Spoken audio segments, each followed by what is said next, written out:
old grudges are like seeds, buried deep beneath desert soil. They may lie dormant for years, but one flare up, one breath of wind, and suddenly sparks fly. This is the tale of two nations, Iran and Israel, locked in a cycle of suspicion, fear, and fire. For decades, Iran and Israel have viewed each other with profound mistrust. Iran's leadership has rejected Israel's very presence in the region, backing allied groups like Hezbollah in Lebanon and other militias to pressure Israel indirectly. Israel, for its part, has vowed to prevent Iran from acquiring nuclear weapons, a goal Tehran insists is peaceful and has struck Iranian proxies across the region. Then came October 2023.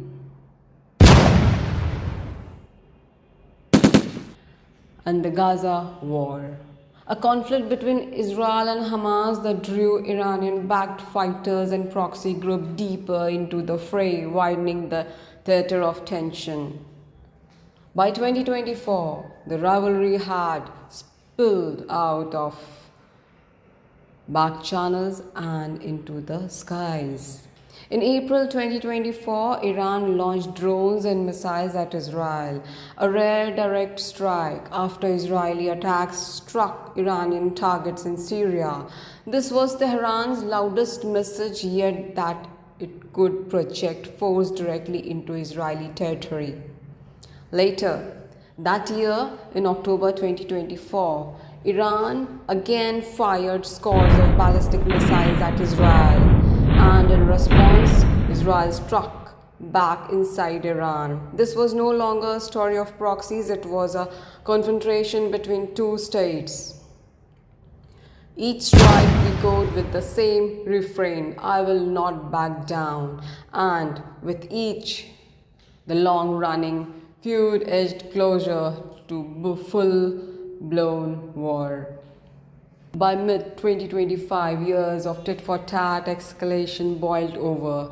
Israel launched a massive air campaign deep into Iranian territory, targeting nuclear facilities, missile command posts, and strategic infrastructure, far beyond anything seen before. Explosions rattled cities like Tehran as searchlights out through smoke-filled skies. Iran, despite its economy strained by sanctions and war losses, answered in kind, raining missiles and drones toward Israeli cities and military bases and signaling to the world that it was not a passive spectator. This confrontation, often called the 12-day Iran-Israel war, left neither side victorious, but both wounded and more determined. A fragile ceasefire followed, mediated by international powers who feared a broader Middle East conflagration. Peace did not take deep root. Iran's economy buckled under war costs and sanctions, its citizens frustrated by destruction and daily hardship. Meanwhile, hardliners within Tehran opposed diplomatic engagement, warning that any weakness would be exploited. Diplomatic talks began in early 2026, offering a slender hope, but underlying trust was brittle. As winter returned to the Middle East, so did distrust. And then, February 28, 2026, everything changed. In the early dawn, explosions lit the skies over Tehran. It wasn't artillery fire or accidental blasts. These were the unmistakable flashes of joint airstrikes by Israel and the United States against Iranian military and nuclear targets. The operation was swift, precise, and shocking in scope, aimed at dismantling what Israel claimed was an imminent threat.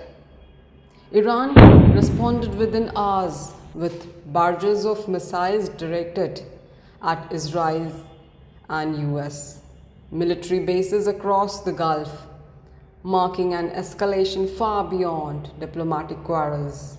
Airspace closures, communications blackouts, and global airlines cancellations rippled outward from the conflict zone, signaling that the reverberations would be felt far beyond the battlefield. World powers condemned the strikes and warned of further chaos, but Russia blasted the strikes as unprovoked aggression, deepening international tensions. Now, once again, the region stands on the brink of a broader war, one that threatens global energy supply, regional alliances, and countless lives. Why it happened again? The question arises again in everyone's mind. To the outside world, the regions may seem tangled, but in the Middle East, the logic, however grim, is clear. Nuclear fear. Israel believes Iran's nuclear and missiles program pose an existential threat. Retaliation cycle. Each side interprets the other's strike as threats requiring from response.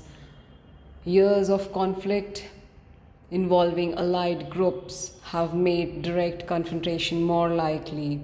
What began as indirect rivalry has become an open confrontation, a war that neither side truly wants, yet neither seems able to step back from without losing face or strategic advantage.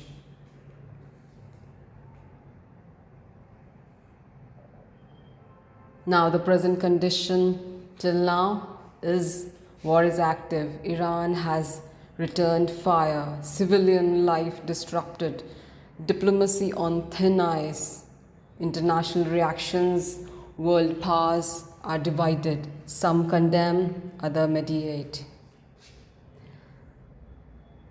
This is not just a war of missiles and bombings, it's a war of fear, history, and unhealed wounds. One side sees survival at stake, the other sees freedom from coercion. Each strike echoes with the same question: how far will history allow us to go before we finally say no more? For now, the answer remains unwritten, waiting in the smoke of airstrikes and the hopes of diplomats.